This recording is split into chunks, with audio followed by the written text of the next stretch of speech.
Hi, this is John from the Appio team. In this tutorial I will explain to you how to add contents in a wallpaper app template. The minimum contents required for the wallpaper app is 15 wallpapers. You won't be able to build app files unless you provide a minimum 15 wallpapers. To add wallpapers to the app, click on Click to Upload button. Select the wallpaper image from your device and click Open. The supported file types are PNG, JPEG and JPG.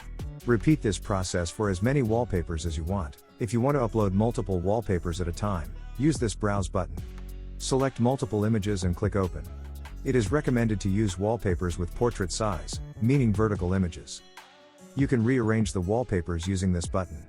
To replace the wallpaper with another image, use this Edit button. Use this button to delete the wallpaper. To view the full resolution image, use this button. That's all for this page. Keep learning, keep earning.